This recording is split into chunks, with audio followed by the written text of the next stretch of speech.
Hey guys, and welcome back to the Tutorial Millennial channel.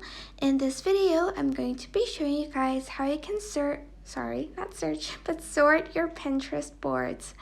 So go to your profile page on the bottom right corner and click on this line that has like these two circles next to the plus. And then you can sort your boards from A to Z, custom, or last saved to. For instance, I last saved a pin in poems, so it's going to show the poems board.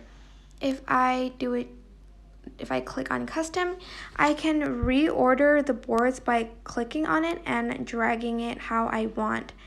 And then just press done when you're finished with it and it'll be in that order, or I can even sort it from A to Z.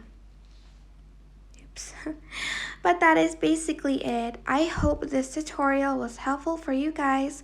Don't forget to like, comment, share, and also subscribe to this channel if you haven't done that. If you have any questions, just leave it in the comment section down below and I will try my best to answer them all.